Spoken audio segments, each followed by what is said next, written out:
moving right along with the show and jumping into the second segment, from one quarterback in New York, we move across the country to another quarterback in Matthew Stafford in Los Angeles.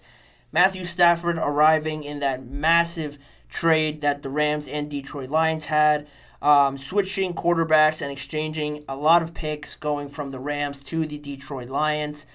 Overall, big picture, I think both teams can be satisfied with it. And now with Matthew Stafford, the biggest question and the biggest idea around that trade for the Rams was getting a quarterback in there that can help them take that next step, move forward in the playoffs. And Matthew Stafford did exactly that. Unfortunately, Jared Goff couldn't at that time with the Rams, but Stafford came in and in his first year came in there, won the Super Bowl just 13 months after he got traded to the Los Angeles Rams. Then, on top of that, winning the ultimate prize, he signed a massive 4-year, $160 million deal in March of 2022.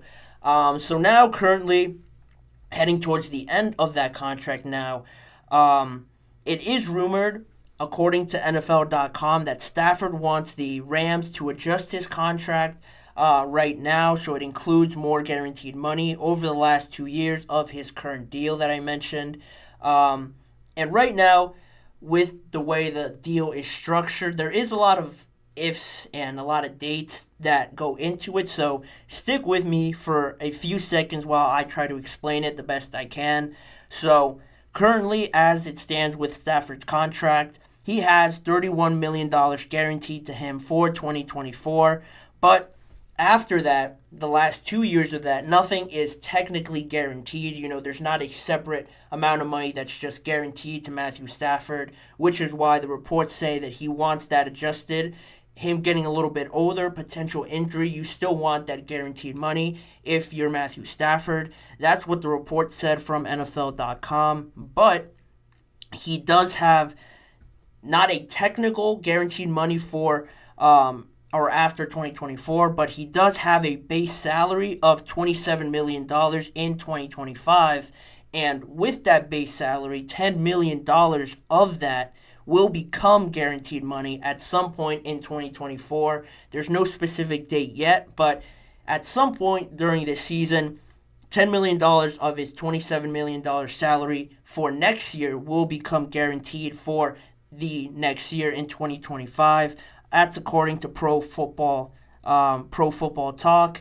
And on top of that, Stafford will also have another $5 million become guaranteed money on the third day of the new league year as well in 2025. So if you followed all of that, those numbers and those dates, he could have $15 million be guaranteed to him in 2025 if no restructuring happens with the deal. The Rams just let it right out for the last 2 years. He could still be looking at $15 million guaranteed for 2025. This currently, the way it's set up right now, allows the Rams to move on from Stafford after 2024 because there is no set amount guaranteed to Stafford after this year. Like I mentioned before, the report, the way it's structured right now, no guaranteed money for Stafford after 2024, but he could have some guarantees if, or I shouldn't say if, because I'm sure the Rams will continue with him throughout this whole year. Potentially he's out his last year, but I don't see them moving on from him at any point this offseason to not allow him to get those $10 million guaranteed from his base salary in 2025. So, in my opinion, the way this is all set up, the way the Rams and the way the situation is just looking, I would anticipate really the Rams owing him that $10 million from his base salary next year as his only guaranteed money.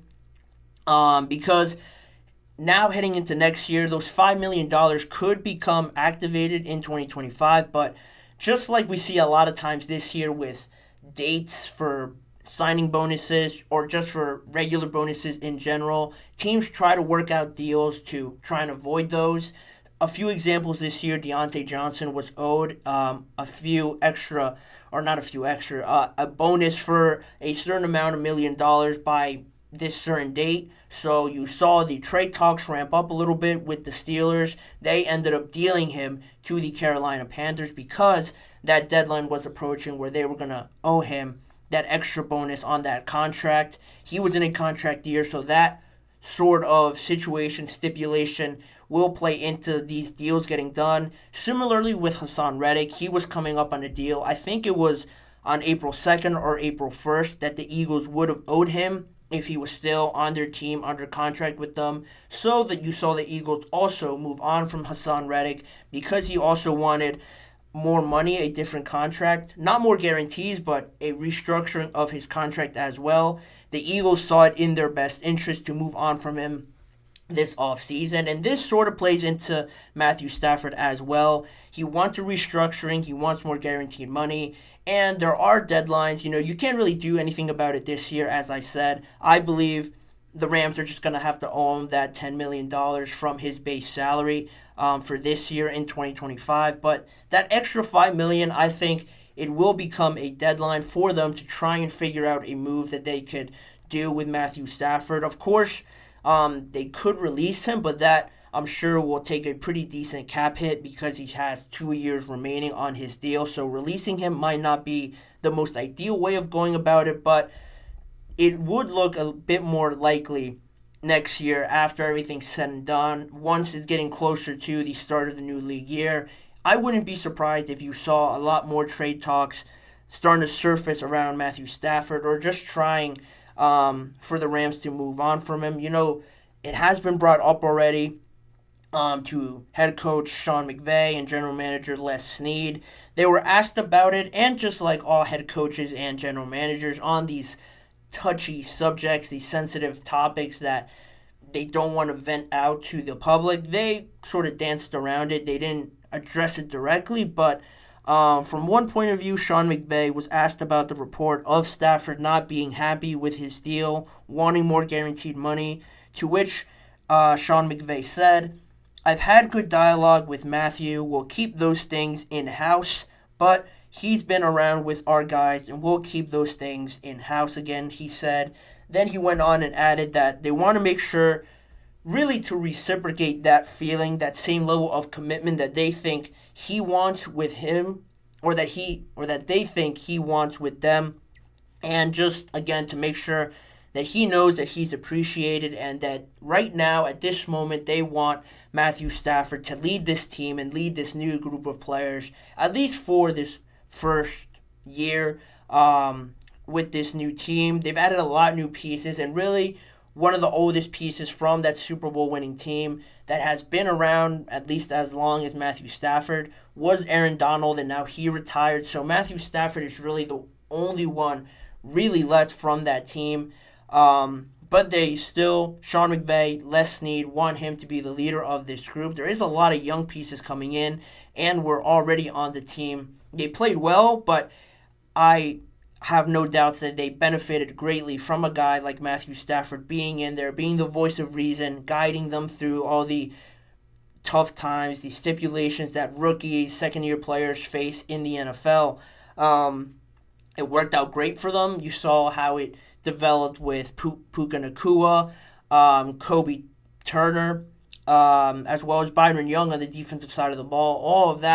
All of those young pieces, I'm sure they leaned on Matthew Stafford. Aaron Donald as well last year was a massive help for them. All these teams need someone like that, and Matthew Stafford, the way it is right now, it doesn't look like it's gotten to a point of, negative or any bad sort of feelings there between the two. Just because there's no signs of holdout or displeasure from any of the actions. Sean McVay said that he has been in there working with some of their guys. He hasn't really missed any days to sort of signal that he is trying to hold out for more guaranteed money. He has shown no signs of that. And the only hesitation that the Rams could have around this, potentially moving on from Matthew Stafford if they don't work out a restructuring of this deal to satisfy his needs, but also not overdo it to put them in a salary cap issue. Really, that hesitation comes from Matthew Stafford, like I mentioned, getting a little bit older. He has been suffering with injuries over the last 2 years. Missed 8 games last year, and even though they made the playoffs, you have to think a little bit that you have to think and imagine, what if Stafford didn't get hurt? Is this starting to become a more common problem with him being 37 next offseason? One of the older quarterbacks in the league. Doesn't mean he is dropping off by any means, but injury starts to pop up more often than not. You see guys with Aaron Rodgers, Achilles injury, Kirk Cousins, Achilles injury. And those are very rare moments and just odd that they happen, but they do happen, and it is more likely with older quarterbacks. So that's something you have to look out for, especially with Stafford already suffering through them a little bit more. So that's really the only thing that would stop the Rams from restructuring this deal. They seem pretty positive about keeping Matthew Stafford around. He has been good to them. And just like I mentioned at the start of this segment, this whole sort of experiment with Matthew Stafford and trading Goff, a top pick in the NFL draft, number 1 overall, actually, with the Rams. It is a big deal to move on from that quarterback, admitting that it might not work out. You might not have evaluated right. It takes a lot to actually try and trade that guy to another team for an older quarterback. And really, with an older quarterback coming in at the time like Matthew Stafford was in 2021 with that trade, it puts a lot of pressure on the Rams to go out and win now. It just reminds me of that meme, that quote that Les Snead had about the draft picks, saying, F them picks. They're trying to win right now. They gave up a lot of their future to go and win right now, and they really achieved it. And on top of that, it really worked out well for the Detroit Lions, seeing how they are right now, how good they've become, how they've built that team around Jared Goff. I can't think of another trade in recent memory that has worked out so well for both teams, with Detroit building this young and up-and-coming team led by Jared Goff, and then the Rams executing their experiment to perfection with bringing in Stafford and winning the Super Bowl right away, getting Aaron Donald the Super Bowl, just really benefiting all the talent that they had at that moment, going all in, and then having it pay off like it did. I think if you move on from Matthew Stafford, you don't have to be questionable about it. You don't have to have any doubts, because this all worked out as you planned. Matthew Stafford comes in, you win a Super Bowl, and you've become a pretty predominant playoff contender from the time he got there up till now. And on top of that, you've been able to build around Matthew Stafford, bring in other young talent to just continue this on and have a good foundation. If Matthew Stafford were to move on, you've built it well enough now that you have a team around it, and it's not as easy as I make it seem, but you would only really need a quarterback like you did in 2021. And it seems like the Rams are willing to make a move at quarterback. They've already done it with Jared Goff, and if they have to do it with Matthew Stafford, I wouldn't be surprised that they don't hesitate to pull that trigger, rip that Band-Aid off, and get a move if it really benefits their team for their future. It doesn't seem like they have really any second thoughts about doing something like that. So I wouldn't put it past the Lions right now, but as it stands, it doesn't seem like there's any movement going on from both ends of the deal. Matthew Stafford seems pretty content, but we'll see how it all pans out as the offseason moves along and how they integrate everybody and heading into training camp, rookie minicamp, and things like that. Heading closer into the season, I'm sure it'll pop up again. I know media will ask them about it once everyone's together, and I can see it going either way, extending, or not extending, but restructuring Matthew Stafford, or just letting it play out and seeing what they have in the future. Something just to keep in mind before I wrap this. The quarterback situations with guys like Tua, Dak on the last year of his deal. I'm not saying it right now that the Rams could get one of these guys, but it is playing out in a weird way where Tua, if he isn't franchise tagged, could be out there on the market. Same with Dak Prescott, getting him in his prime, not working out so well in Dallas. A lot of similarities there with Jared Goff and Matthew Stafford.